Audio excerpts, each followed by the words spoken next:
Eh, Ketika saya coba renungkan, gini, kita ini hidup pasti punya ada masalah. Kita hidup pasti ada sesuatu yang sedang kita hadapi. Nah, kita butuh yang namanya satu pengertian, satu hikmat. Sebab tanpa hikmat, tanpa penyertaan, tanpa kita mengerti satu hal, apa yang kita sedang hadapi, kita akan selalu bingung dan tidak tahu apa yang sedang kita hadapi atau apa yang harus kita lakukan. Karena selama kita tinggal di bumi, kita tuh pasti akan menghadapi berbagai macam hal. Nah, kita butuh yang namanya sebuah pengertian demi pengertian yang membuat kita menjadi sadar, ternyata saya salahnya di sini. Ternyata kekurangan saya di sini.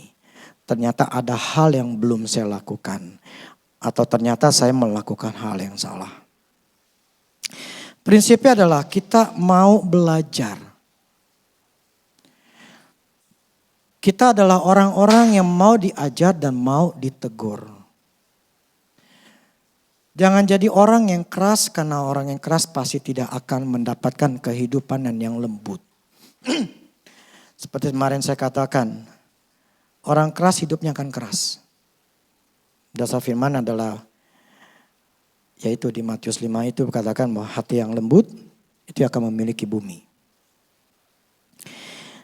Jadi kita harus belajar dari berbagai macam hal yang kita alami dan ketika kita mendapatkan sebuah teguran, sebuah pengertian membuat kita sadar. Saya pun manusia, saya melakukan kesalahan dan akhirnya ketika saya mencoba cari tahu Tuhan apa masalahnya, apa yang ada dalam diri saya, apa yang kenapa itu terjadi dalam hidup saya. Kalau kita tidak mencari tahu dan kita menganggap kita adalah fine-fine aja. Kita menganggap kita sudah benar. Tetapi faktanya beda. Gitu loh. Kalau kita mau jujur, kalau kita mau sadar jujur gitu ya terhadap diri kita sendiri.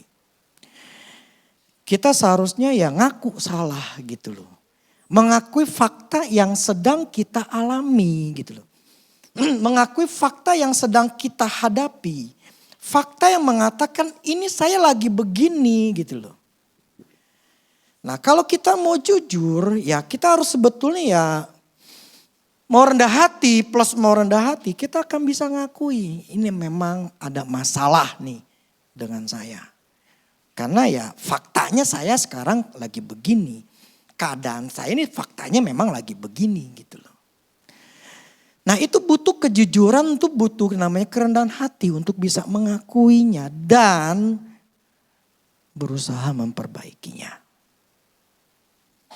Sebab kalau kita kalau kita tidak jujur, kita menganggap ini biasa, ini sesuatu yang harus terjadi, ini memang begini gitu loh.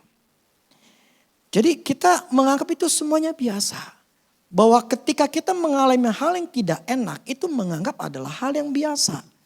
Bahkan menganggap ini sebuah cobaan dari Tuhan. Kalau saya berprinsip begini, Allah itu tidak mencobai karena firman-Nya ngomong seperti itu dan Allah tidak membuat kita itu susah. Allah tidak akan mencobai atau membuat manusia atau kita ini adalah orang-orang yang patut disusahi. Dia nggak akan lakukan seperti itu. Karena firman-Nya dikatakan bahwa, ada nggak dasarnya? Maksudnya ayat firman-Nya. Saya udah catat. Udah? 3 Yohanes 1 ayat 2. Saudaraku yang kekasih. Ya, aku berdoa. Semoga engkau baik-baik dan sehat-sehat saja dalam segala sesuatu. Sama seperti jiwamu baik-baik saja. Nah, tetapi di dalam King James, New King James, Beloved, I pray that you may prosper in all things. Prosper in all things and be in health just as your soul prospers. Jadi gini, kalau di Inggrisnya kan semoga engkau baik dan sehat saja. Kalau di Inggris ngomong gini, biar kamu tuh diberkati di dalam segala hal. Prosper.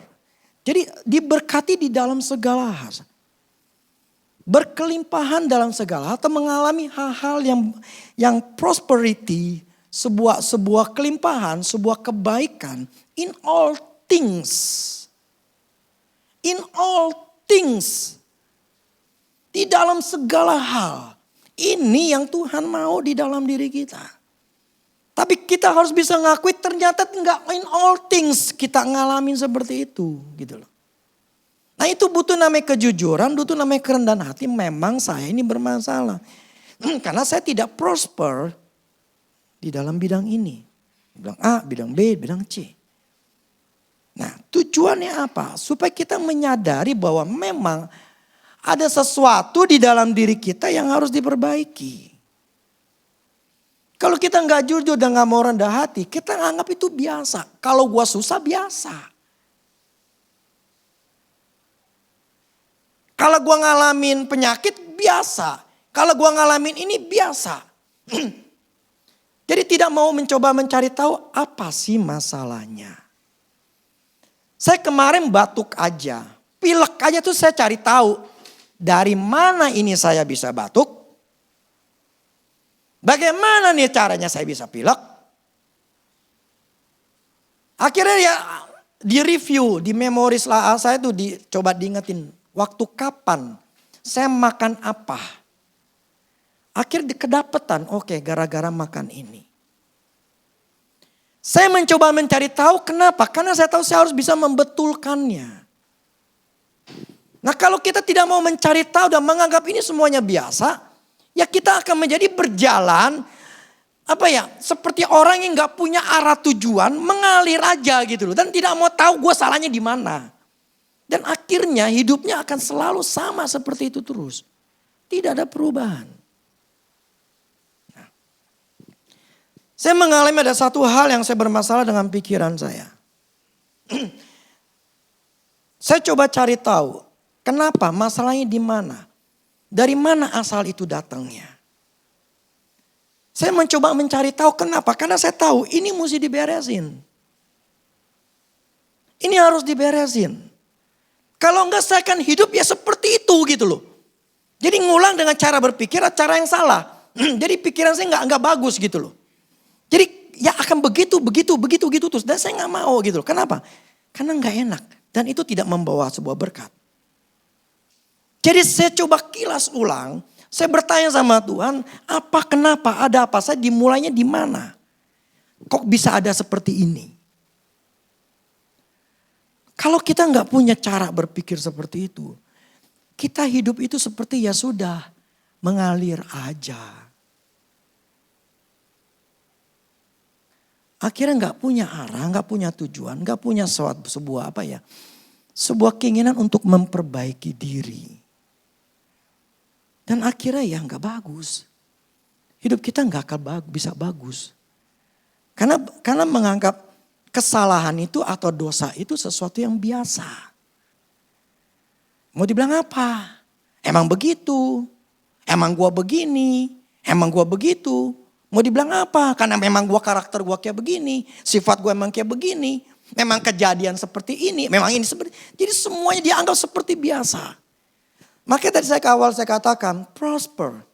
Allah tuh mengendaki kita tuh semuanya prosper.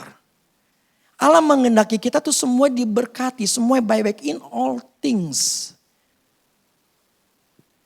Jadi kalau ada masalah di badan kita atau di dalam hidup kita, ada yang tidak diprosper, tidak mengalami diberkati, is something wrong with that.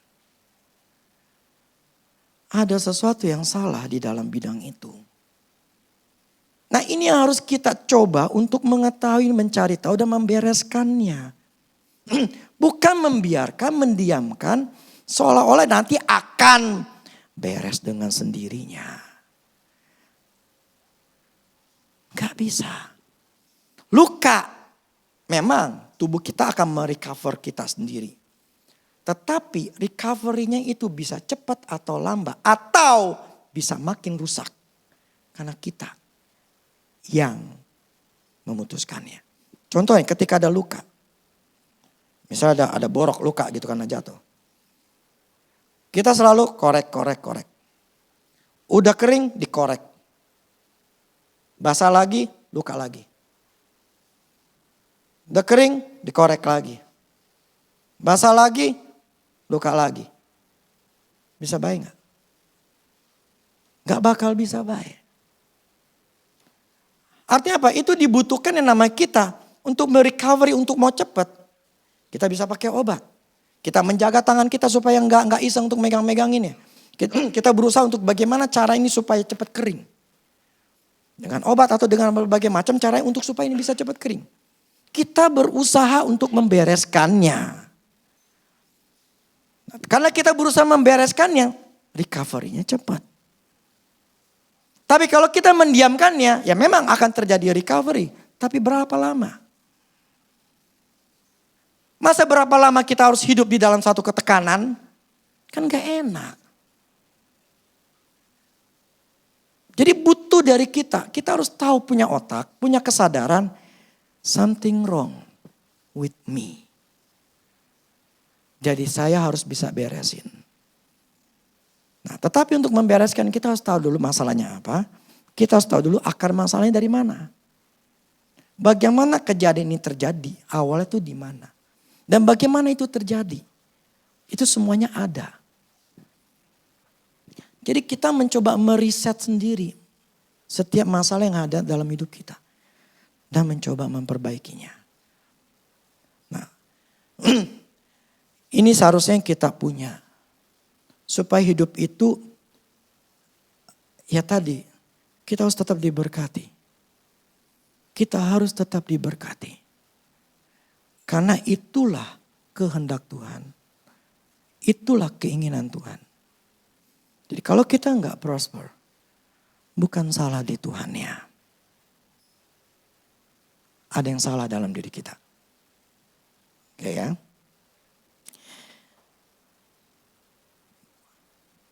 Makanya gini, saya kasih judul sebetulnya. Kepastian dikalahkan setan. Kepastian dikalahkan setan. Loh kok judulnya malah begini negatif. Memang.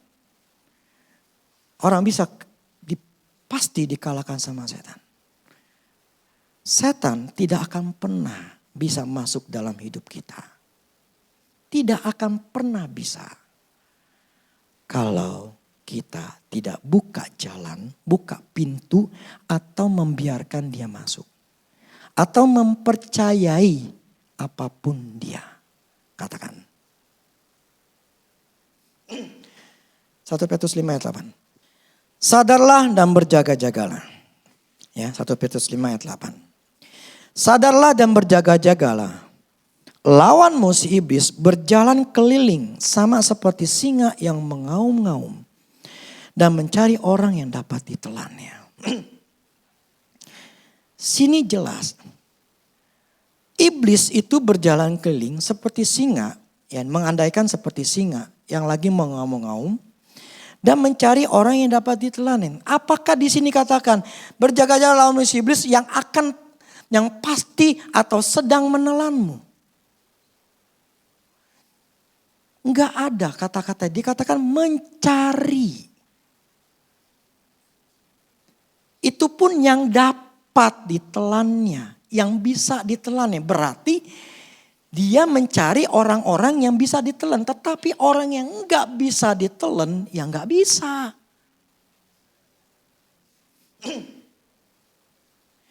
Jadi dia berjalan keliling, dia cari orang yang bisa ditelannya. Yang enggak bisa ditelan, yang maksudnya dikuasai. Kalau orang itu enggak bisa dikuasai, yang enggak bisa dimakan gitu loh. Ketika dilihat, wah ini enggak bisa dikuasai. Dia enggak bisa, dia enggak bisa nelen. Jadi setan itu tidak punya kuasa. Kalau setan punya kuasa, Dia bisa bunuh manusia seenaknya loh. Kalau dia beri kemampuan oleh Tuhan untuk bisa melakukan semaunya, dia bisa bunuh orang dengan kanker begitu banyak. Dia bisa bunuh orang itu dengan berbagai dengan mudah dia bisa bunuh. Bahkan bisa bunuh saya nih dalam keadaan seperti ini. Kalau dia dikasih kemampuan atau dikasih kebebasan untuk membunuh. Karena firman katakan dia datang untuk mencuri, membunuh dan membinasakan. Dia tidak akan bisa atau dia tidak punya kemampuan atau kuasa. Kecuali manusianya mempercayainya. Kecuali manusianya yang mengizinkan. Ingat ya, ini dasar firmannya. Saya ngomong bukan ngelantur, tetapi firman yang katakan, maka itu sadar jaga-jaga, ini setan mau coba kuasai kita. Ini setan mencoba untuk bisa nelen kita. Mau coba untuk menelen kita gitu loh. Mau mencoba untuk menelen kita. Nah dia cari nih siapa di antara kita itu yang bisa ditelen, yang bisa dikuasai. Dia cari. Tapi bukan berarti dia akan langsung telan. Enggak, dia enggak akan langsung, karena memang enggak punya kuasanya. Tetapi dia diberikan kemampuan untuk bisa menguasai diri kita kalau kita mengizinkannya. Kuasa itu akan kerja di dalam diri kita. Di dalam pekerjaan kita, dalam hidup kita semua diizinkan kalau kita mengizinkannya. Kuasa power daripada setan itu akan kerja kalau kita mempercayai apa yang dikatakan atau kita memberikan dia jalan untuk masuk. Nah, jadi saya harus ngerti begini ya. Setan ada, memang ada. Di mana-mana di dunia ini pasti ada setan. Ada yang berbentuk istilahnya setan yang dalam keadaan secara roh kelihatan, ada yang juga nggak kelihatan. Walaupun secara itu nggak ada kelihatan. Yaitu panah-panah setan melemparkan pikiran negatif segala macam. Tapi prinsipnya setan itu tidak punya kuasa. Selama kita tidak memberikan akses setan itu masuk ke dalam hidup kita, dia tidak akan pernah bisa menjamah kita. Nggak akan pernah bisa. Saya mempercayai itu. Firman mengatakan kita menginjak, menahan kekuatan setan, kekuatan musuh. Saya mempercayai bahwa oleh bibir Yesus telah menyembuhkan saya. Saya mempercayai bahwa kuasa kegelapan itu sudah dikalahkan, sudah dipatahkan. Saya mempercayai itu. Sehingga saya mempercayai bahwa setan itu tidak punya kuasa. Tapi dia punya senjata, dia adalah tipu muslihat. Itulah yang dilakukan sejak awal di Hawa. Senjata dia tuh tipu muslihat. Dia dia berdusta, dia membohongi, dia yang ngebohongin gitu, menipu. Itu senjata dia. Dan ketika kita mempercayai perkataan itu, perkataan setan itu, maka kita mengizinkan setan masuk dalam hidup kita.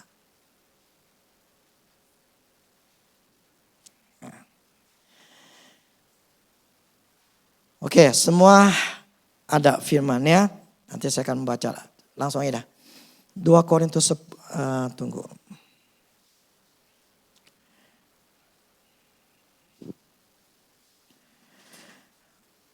Firman yang katakan bahwa perjuangan kita bukan melawan dan daging. Tunggu ya saya. Ya, Efesus 6 ayat 10 sampai 13. Akhirnya hendaklah kamu kuat di dalam Tuhan, di dalam kekuatan kuasanya. Kenakanlah seluruh perlengkapan senjata Allah supaya kamu dapat bertahan melawan tipu muslihat iblis. Karena perjuangan kita bukan melawan darah dan daging. Tetapi melawan pemerintah-pemerintah, melawan penguasa-penguasa, melawan penghulu-penghulu dunia yang gelap ini, melawan roh jahat di udara. Sebab itu ambillah seluruh perlengkapan senjata Allah supaya kamu dapat mengadakan perlawanan pada hari yang jahat. Jahat itu dan tetap berdiri sesudah kamu menyelesaikan segala sesuatu. Ya. Di sini Tuhan katakan hendaklah kamu kuat di dalam Tuhan. Jadi kekuatan kita adalah di dalam Tuhan, di dalam kekuatan kuasanya. Maka dikatakan kita harus pakai seluruh perlengkapan senjata Allah untuk melawan tipu muslihat iblis. Di sini firman katakan melawan tipuan setan. Karena yang kita lawan ini adalah roh. Nah, rohnya ini selalu memakai senjatanya tipuan. Jadi menipu dulu, ngebohongin gitu loh. Nah. Supaya kita ngerti gini. Yang kita hadapi, ya, setan itu tidak akan pernah bisa masuk dalam hidup kita. Di dalam hidup kerohanian kita, di keluarga kita, ya. Tidak akan pernah masuk ke dalam kesehatan kita, tidak akan pernah masuk dalam pekerjaan kita, tidak akan pernah masuk dalam uang kita. Selama kita tidak percaya kebohongan setan. 5 aspek hidup kita, setan tidak akan pernah bisa menjamah kalau kita tidak percaya tipuan setan. Tapi selama kita mempercayai tipuan setan, dia masuk. Dia bisa kerjain keluarga kita, kerohanian kita, stres kita, kebingungan kita, dia akan masuk. Selama kita mempercayai apapun perkataan setan yang mencoba masuk ke pikiran kita, kita percayain masuklah setan. Dia akan kerja. Tapi selama kita tidak mempercayai, gak bakal masuk. Dan setan gak punya kuasa untuk mengobrak-abrik kerjaan kita, uang kita, gak bakal bisa. Tapi karena kita mempercayai, kita membuat pintu untuk setan untuk masuk, kerjaan kita dikerjain lah.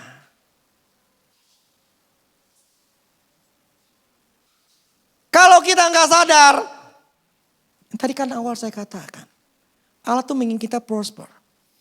Tetapi ketika kita tahu ternyata gue masalah, tadi keluarga, tapi kita tidak mau tahu.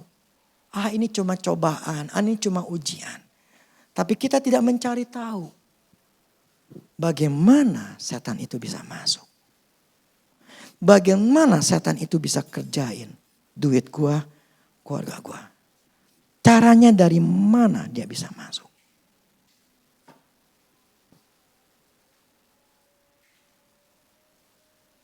Dia seperti singa. Dia mengondengitarin siapa yang bisa dia kuasai. Siapa yang dia bisa telan. Dia cari. Senjata dia adalah tipuan muslihat. Ngebohong, menipu. Ketika kita mempercayainya, masuklah dia. Dan dia berkuasa. Karena kita yang kasih kuasa itu. Setan gak punya kuasa. Kita yang memberikan kuasa itu. Selama itu setan tidak pernah masuk dalam hidup kita. Tidak kita diizinkan, dia tidak akan pernah bisa berkuasa. Atau punya kuasa. Ya, ini harus tertanam dalam diri kita. Supaya kita ini jangan nyalain Tuhan. Tuhan kenapa gue sakit? Tuhan kenapa gue ngalamin ini gue susah? Gue seharusnya diberkati. Kenapa gue harus ngalamin kayak begini? Tuhan kenapa dan kenapa gitu loh.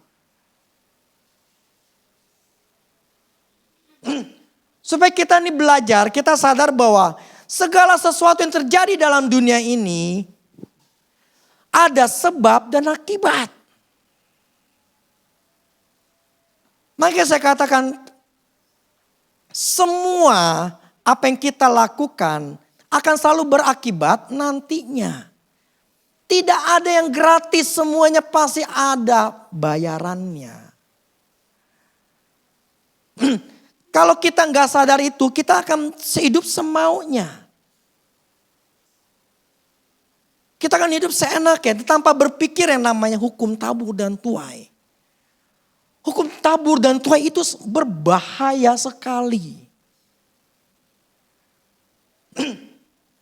Kalau kita enggak berjaga-jaga, maka firman katakan sadar berjaga-jaga. Kalau kita enggak apa yang kita lakukan itu berefeknya nanti. Kita akan susah di hari tuanya.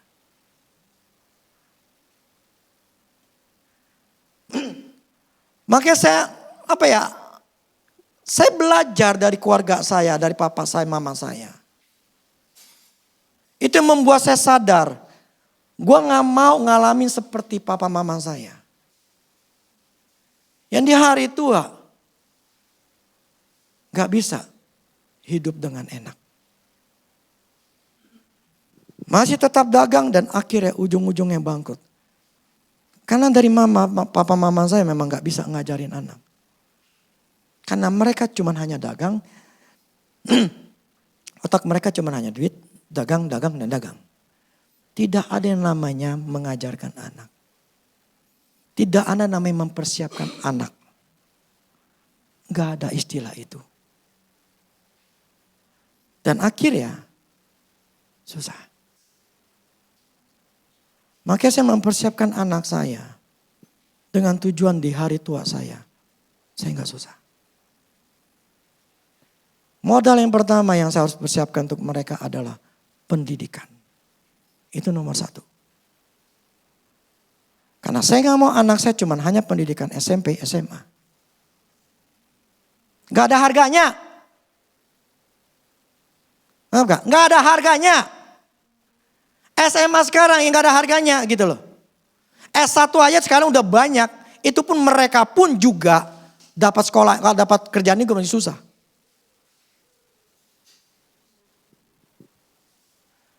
Gak ada harganya. Jadi kalau saya gak mempersiapkan pendidikan mereka untuk mendapatkan yang bagus, bagaimana ke depan masa depan mereka? Saya punya otak bagaimana caranya supaya di hari tua saya gak susah. Karena saya ngeliat ada, ya terutama di orang tua saya. Di hari tua susah. Masih dagang. Karena anaknya gak dipersiapin.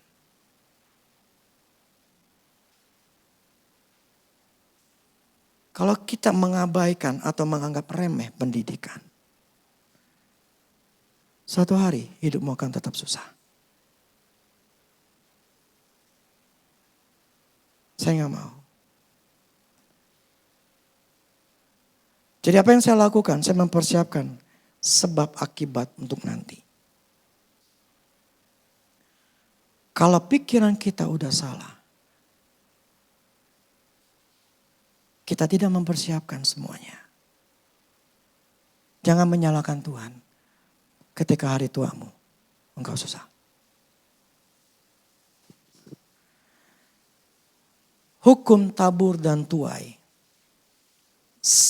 itu tetap berlaku. Karena firman katakan begini, selama bumi masih ada, ada yang namanya menanam dan menuai.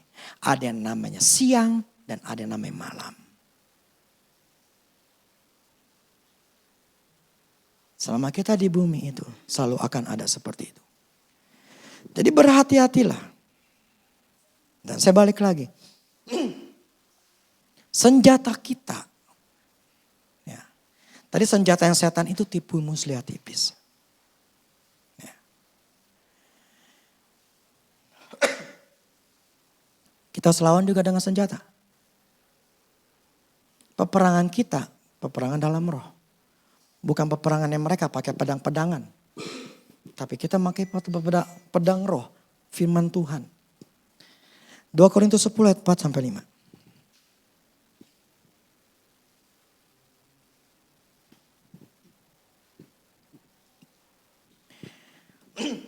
2 Korintus 10 ayat 4 dan 5. Karena senjata kami dalam perjuangan bukanlah senjata duniawi. Melainkan senjata yang diperlengkapi dengan kuasa Allah yang sanggup untuk meruntuhkan benteng-benteng. Kami mematahkan setiap siasat orang dan merubuhkan setiap kubu yang dibangun oleh keangkuhan manusia untuk menentang pengenalan Allah. Kami menawan segala pikiran dan menaklukkannya kepada Kristus. Nah, karena kita dikatakan bukan melawan darah dan daging, ya kan, tapi melawan penipu muslihat, melawan roh jahat. Yang maksudnya begini, setan itu akan selalu melemparkan yang namanya pikiran-pikiran, tipuan-tipuan, hal-hal yang negatif di dalam hidup kita. Kita harus ngelawannya itu, dikatakan sini bukan dengan senjata dunia, tetapi senjata yang dipakai dengan senjata Allah. Yang sanggup, yang bisa matahkan. Apa maksudnya? Menaklukkannya kepada Kristus. Inilah pakai Inggrisnya deh. Inggrisnya lebih enak sih. For the weapons of, ada nggak King James? For the weapons of our warfare are not carnal, but mighty through God to the pulling down of strongholds, casting down imagination, and every high thing that exalted itself against the knowledge of God, and bringing into captivity every thought to the obedience of Christ. Oke, saya ini casting down imajinasi ya. Jadi mengalahkan atau mematahkan imajinasi. Maksudnya begini. Setan masuk dalam hidup kita dalam 5 aspek hidup kita. Itu dengan tipu muslihat. 5 aspek hidup kita itu setan mempunyai cara dengan tipuan mengatakan lu gak bisa. Misal kalau ada satu perkataan masuk dalam pikiran kita, lu gak bisa. Nah akibat kita, ini cara kerjanya. Ketika kita gini. Setan selalu memberikan pendapatnya. Itu cara kerjanya. Setan tahap pertama dia akan kasih pendapatnya. Ya, lu tuh gak bisa. Itu pendapatnya setan. Nah ketika dia lemparin kepada kita pendapatnya. Pada waktu itu mencoba masuk ke dalam diri kita dengan dia ngomong. Lu gak bisa. Tinggal 2 pilihan kitanya. Kita terima pendapatnya setan atau kita menganggap bukan kayak begitu. Gua gak terima. Nah yang memutuskan itu kita, bukannya Tuhan. Yang memutuskan semua pendapatnya setan itu kita. Bukannya Tuhan. Kita yang diberikan kebebasan untuk menerima, mempercaya yang setan omongin. Atau kita mempercayai Tuhan, omongan Tuhan. Jadi ketika setan ngomong, lu gak bisa. Itu pendapat dia. Dan ketika kita menerima, kita mulai mengolah. Iya, gue gak bisa.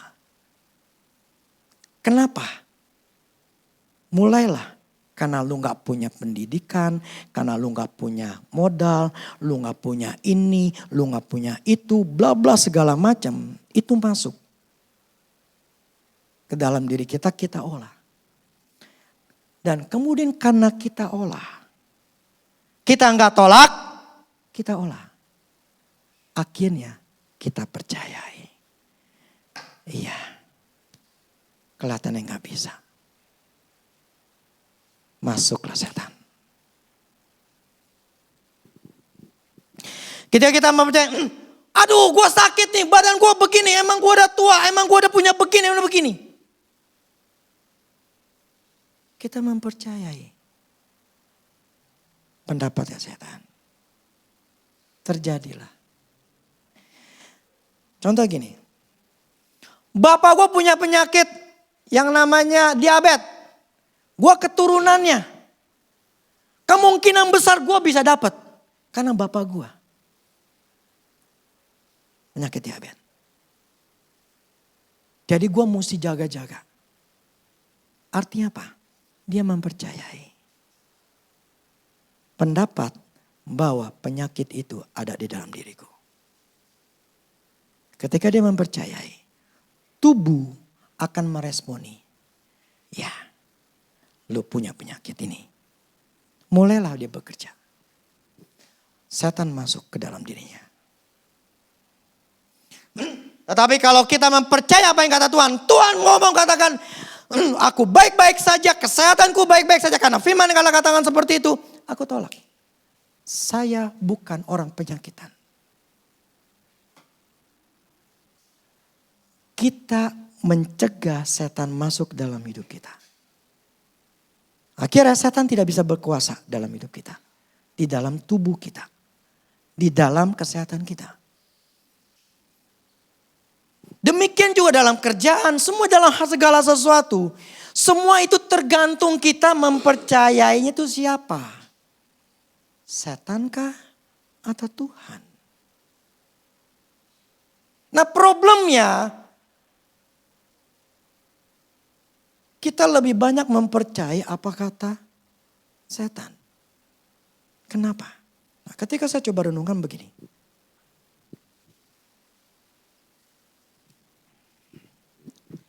Apa yang menyebabkan kita itu menjadi lengah?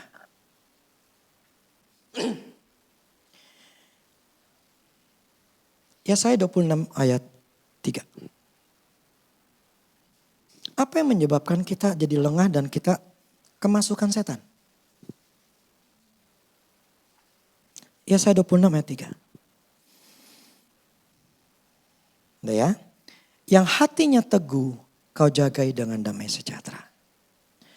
Sebab kepadamulah ia percaya. Coba dalam bahasa Inggrisnya New King James. You will keep him in perfect peace. Whose mind is stayed on you. Because he trusts in you. Terjemahan Inggrisnya lebih enak. Dia akan menjaga engkau dengan damai yang sempurna.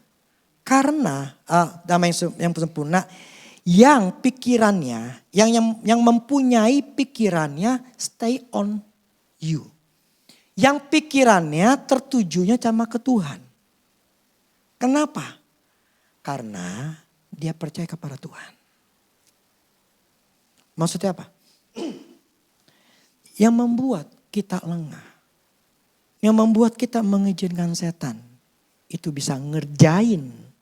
Yang membuat setan itu kita beri dia jalan. Pintu masuk ke dalam hidup kita. Karena kita tidak tertuju kepada Tuhan.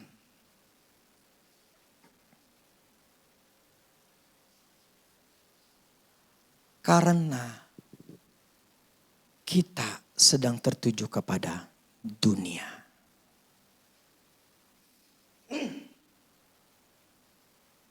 Caranya gimana? Caranya melalui panca indera kita. Kita punya 5 panca indera. Mata, telinga, hidung, mulut, kulit. Itu 5 panca indera adalah alat penghubung kita dengan dunia. Ya, dengan alam sekitar kita, dengan dunia keliling kita. Jadi penghubungnya itu adalah panca indera kita. Mata kita, telinga kita, hidung kita, mulut kita, kulit kita. Nah ketika kita tertuju atau perhatian kita kepada hal yang ada dalam dunia ini, kita bisa kotor. Nah akibat kita kotor, masuklah hal-hal yang kotor dalam pikiran kita, dalam diri kita. Setan kerja. Yang memutuskan kita mengotori diri kita. 5 panca indera kita, itu kita. Akibat kita mengotori diri kita, setan masuk. Ketika mata kita kotor, telinga kita kotor, hidung kita kotor, kita akan kemasukan yang namanya setan. Waduh kan kita hidup dalam dunia ini, mau gak mau kita berhubungan dengan dunia ini. Betul. Tetapi selama kita gak sadar, Kalau kita sedang kotor, kita mendiamkan, setan tetap kerja. Itu aja. Contoh gini, kita ngecap makan. Kita makan. Wih, enak. Contoh yang diabetes gitu ya. Makan kan manis. Enak. Karena ngecap dirasa memang enak. Dan ketika orang itu nggak sadar, itu sebetulnya sedang dimasukin sama setan. Apa maksudnya? Pendapat dia. Makanan manis adalah makanan yang paling enak. Itu pendapatnya setan. Dan ketika kita mengiyakan, iya benar. Masuklah setan dalam hidup kita. Makanya orang itu akan jadi selalu makan yang manis.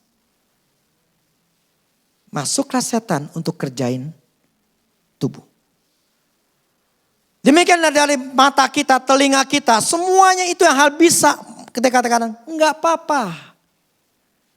Enggak apa-apa. Itu akhirnya mengotori kita. Dan akhirnya karena kita kotor, kita membawa setan masuk. Itulah yang membuat. Kalau firman tadi katakan, yang hati kau teguh, kau jagai dengan damai sejahtera yang sempurna. Karena tertuju kepada Tuhan. Saya balikan. Ketika orang itu matanya tidak tertuju kepada Tuhan. Hatinya apa? Hatinya apa? Khawatir.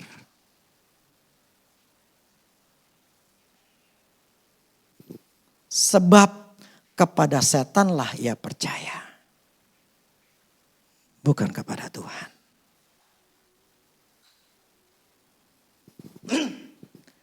Jadi ketika kita mempercayai perkataan setan dalam kesehatan kita, kita akan menjadi takut, khawatir. Khawatir apa? Nanti gue sakit. Kayak bapak gue, kayak emak gue. Mereka punya penyakit ini, penyakit itu. Itu penyakit keturunan. Karena kita mempercayai apa kata setan, akhir itu masuk ke dalam diri kita. Dan kita melakukan persis apa yang setan lakukan. Apa yang orang tua kita lakukan. Kita jadi kotor. Jadi saya melihat begini. Setan tidak akan pernah bisa masuk dalam hidup kita kalau kita tidak mempercayai apa kata setan. Kita hanya mempercayai apa kata Tuhan. Itu aja membuat kita akan terjaga. Itu akan membuat kita penuh dengan damai sejahteranya Allah. Tapi selama kita tidak mempercayai setan, selama kita mempercayai setan, kita percaya apa kata setan, hidup kita akan selalu khawatir. Selalu akan khawatir. Jadi yang memutuskan kita khawatir baik atau tidak baik itu bukannya Tuhan. Kita ini sedang percaya sama siapa. Itu aja. Kita percaya sama siapa? Sama Tuhan kah? Atau sama setan? Itulah yang akan membuat setan punya akses di dalam hidup kita. Dan akses itu melalui apa? Panca indera kita. Itu akan membuat kita seharusnya sadar. Dari mana ini gua khawatirnya? Bagaimana ini bisa masuk? Berarti lihatlah di 5 panca indera kita. Bagaimana cari itu masuknya? Entah kita lagi dengerin berita, entah kita lagi dengerin orang lain ngomong, entah apapun juga. Itu bisa masuk ke dalam diri kita yang membuat kita jadi khawatir.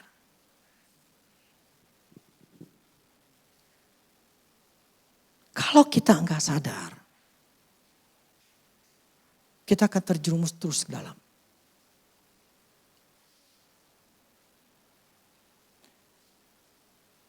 Dari kemarin sampai hari ini, ketika saya coba renungin, dari mana Tuhan asal ini?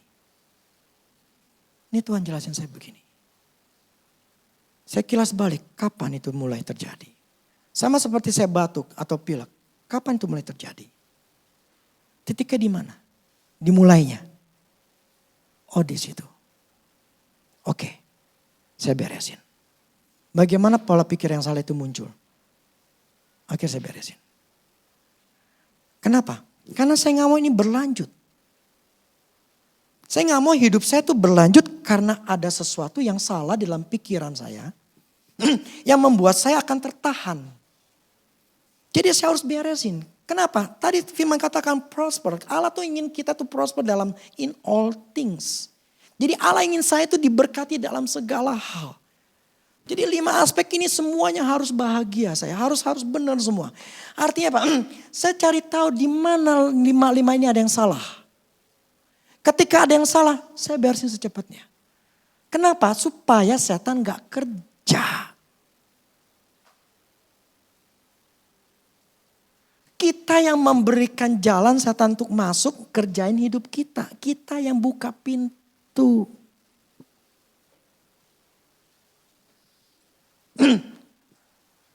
Jadi sadari kalau kita mempercayai apa yang gini loh. Si Andrew Wommack ngomong seperti ini.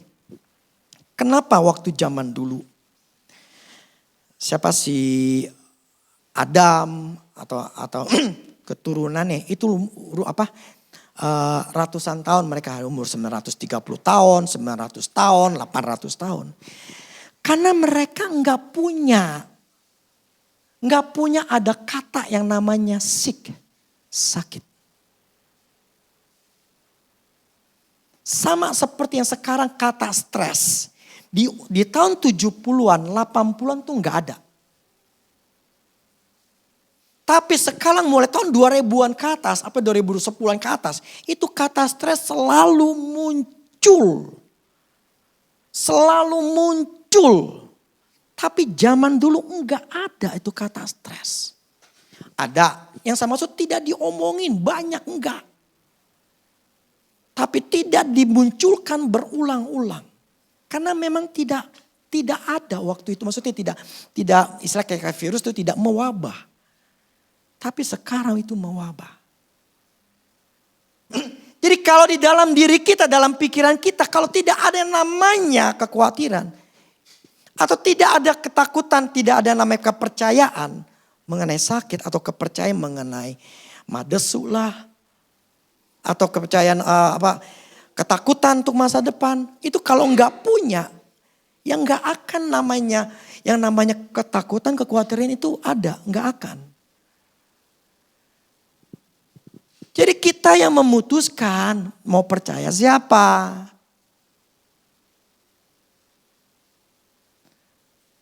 Kita yang memutuskan setan mau kerjaan hidup kita, ya kita sendiri. Bukannya Tuhan.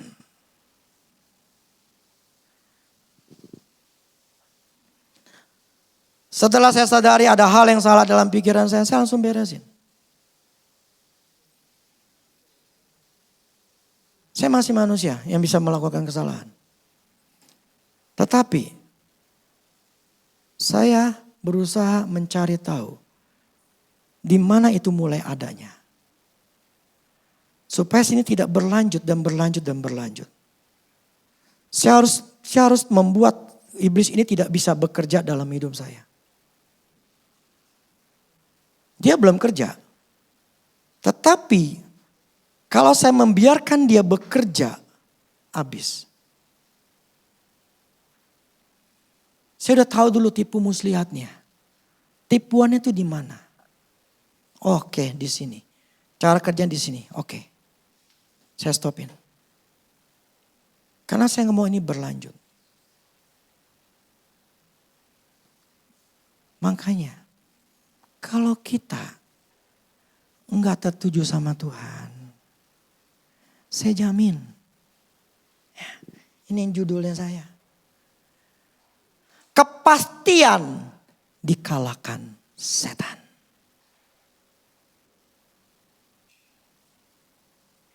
Kepastian dikalahkan setan. Karena hati pikiran kita enggak ke Tuhan. Tapi kepada dunia. Saya jamin mereka yang tidak ke gereja. Karena ada online. Beda. Pasti khawatir masuk. Yakin saya.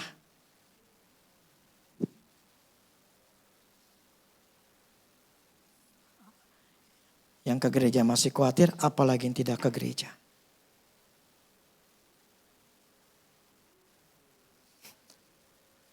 Seyakin-yakinnya saya tahu ini botol air. Kan dasar firman ini.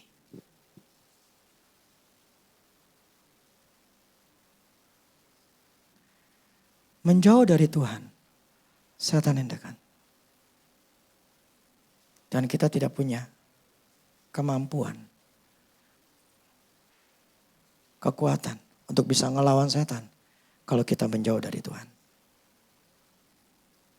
Tapi kalau kita tetap mendekat dari Tuhan, kita punya kemampuan untuk selalu bisa menolong. Untuk bisa selalu melawan. Makanya menaklukkan dengan pikiran Kristus. Jadi ketika setan untuk mencobai kita, kalahkan dengan pikiran Kristus, dengan firman Tuhan. Tolak semua hal-hal yang gak benar. Gunakan firman Tuhan. Hidup mati kita dikuasai oleh siapa? Mulut. Lidah kita. Jadi kita bisa mengalahkan setan, tipu muslihat setan itu dengan mulut kita. Kalau kita nggak ngomong, cuma diam aja. Istilah kita diserang, diam aja. Habis digebukin. Pasti stres. Habis digebukin. Kita harus ngomong.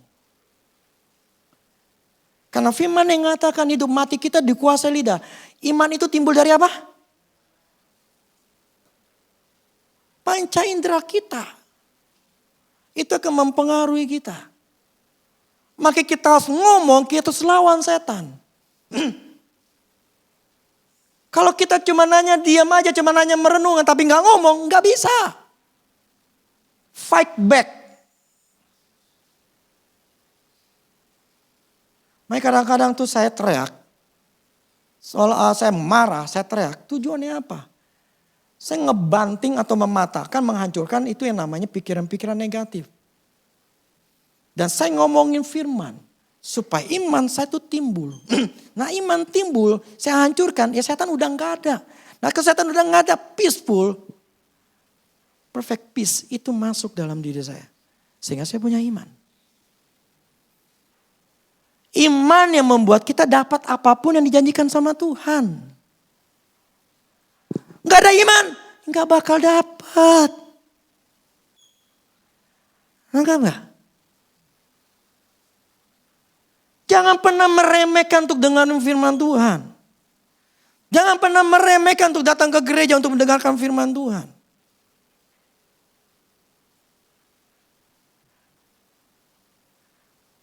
Kalau kita mau hidup diberkati.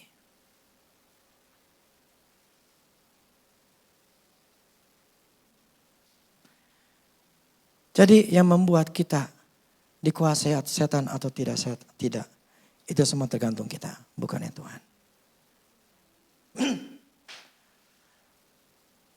Gini loh, ingat yang ketika si setan itu yang satu legion itu yang menguasai satu orang jadi gila.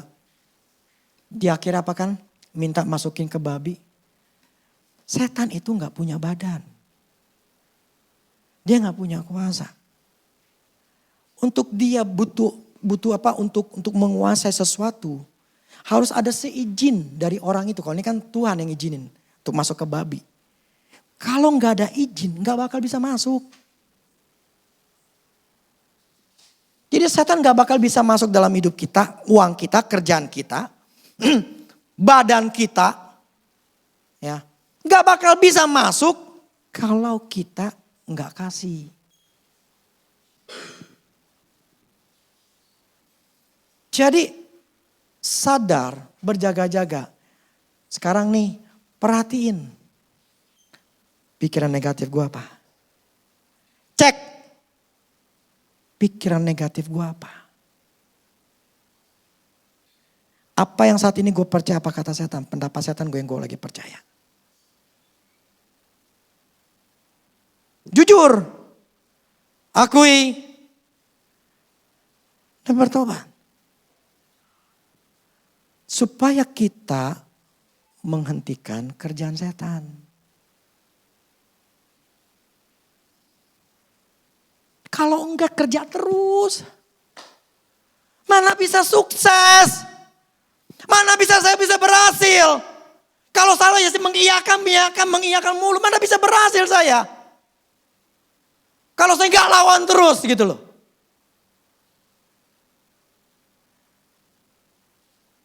Itu kita harus ambil keputusan. Hentikan kerjaan setan di dalam pikiran kita. Cari tahu dari mana asalnya dan hentikan dari situ. Untuk stop dan mulai percayai pendapatnya Tuhan. Amin. Pendapatnya Tuhan, bukan pendapatnya setan. Ingat ya, tidak ada yang kekal, termasuk kerohanian. Semua harus dipertahankan. Saya ingat sekali,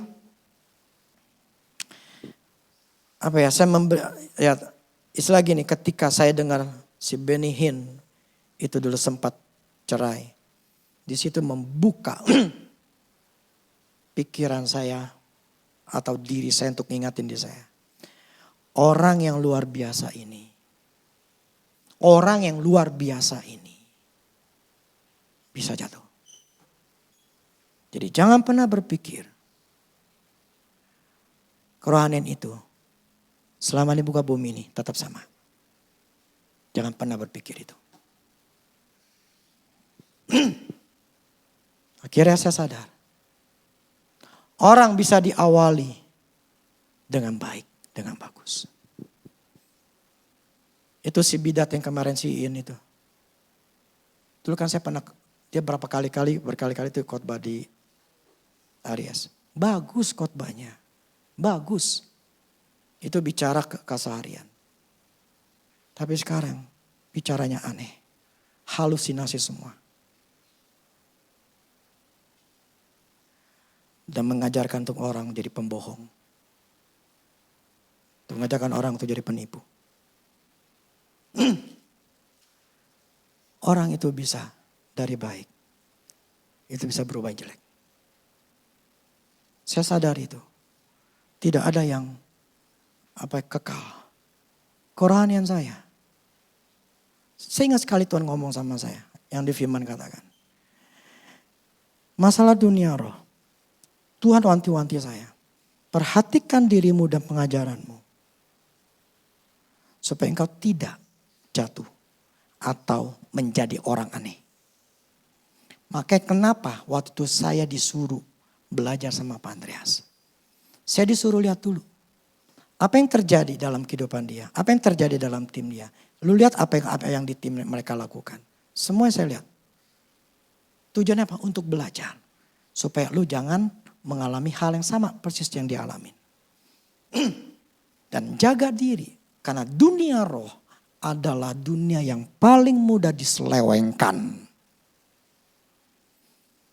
Paling mudah diselewengkan dan orang-orang itu akan mempercaya hal-hal roh sebagai orang yang luar biasa. Orang yang hebat sekali. Orang yang tahu dunia roh itu dianggap hebat. Itu saya udah diwanti-wanti sama Tuhan. Untuk saya tidak menjadi orang freak, orang aneh. Saya melihat tatanya Allah, bla bla bla segala macam. Udahlah. Faktanya 5 aspek hidup lu bagus apa enggak? Udah cukup. Amin. Dunia roh itu cuman alat. Tapi bukan intinya firman Tuhan. Enggak ada gunanya. Percaya sama saya. Saya ngerti dunia roh, saya tahu hal roh. Bagi saya gini, gue cuma hanya sekadar tahu, memang itu sebagai alatnya saya. Untuk ada hal yang saya betulin. Tetapi nomor 1 tetap firman Tuhan. Bertentangan sama firman Tuhan, get out. Karena udah gak sesuai sama firman Tuhan, udah salah. Patokan kita adalah firman Tuhan. Yang saya katakan, tidak ada yang kekal. Ya, jaga. Jaga jangan sampai pendapat setan itu diiyakan. Saya berkali-kali tuh setan ngelemparin saya begitu. Berkali-kali. Dan saya harus fight back terus. Karena memang saya akui gak mudah. Emosi kita dimainin. Emosi kita, keinginan kita tuh semua dimainin. Jadi gini, panca indera, apa yang kita dengar semuanya. Ketika kita mengiyakan, itu mau jiwa kita nih, itu jadi terkonek, akan terpengaruh. Emosi kita menjadi takut, menjadi khawatir, kita jadi kepikiran, kita menjadi membayangin hal-hal yang gak enak, membayang hal-hal yang negatif, membayangkan hal yang jelek-jelek jadinya gitu loh. Nah itu yang harus kita stop, berhentikan. Cut, gak boleh diterusin. Nah ini butuh yang namanya siap dan berjaga-jaga. Setan itu seperti singa yang mau ngaum-ngaum. Mencari orang yang bisa, yang dapat ditelan. Kalian kan salah satunya yang bisa ditelan?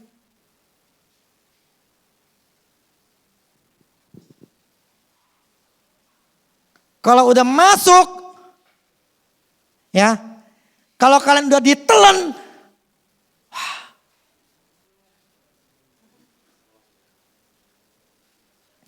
kalian ngelepasin dirinya itu susah. Ya, enggak gampang. Ngelawan pikiran yang sudah negatif, melawan pikiran yang sudah dirasukin, susah dibandingkan dengan baru cuma nyoba. Maka itu satu legion yang dibantu orang yang gila yang masukkan.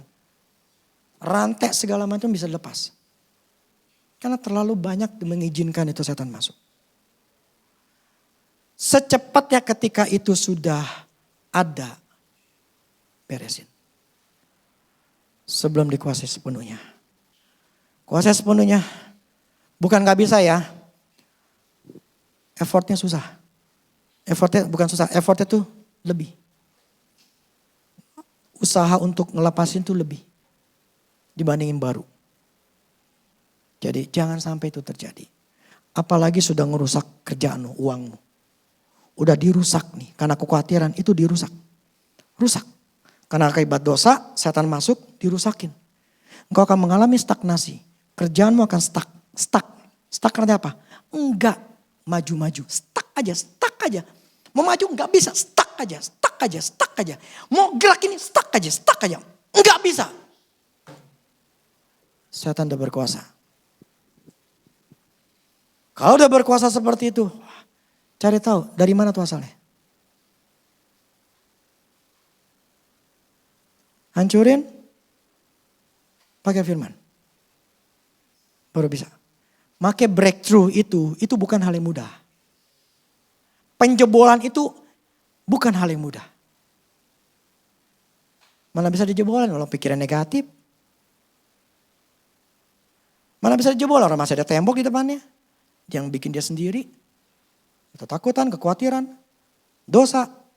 Ya mana bisa. Sebelum itu dihancurin gak bakal bisa. Amin. Saya sudah cukup, saya sudah ngerasain. Sudah mulai bete.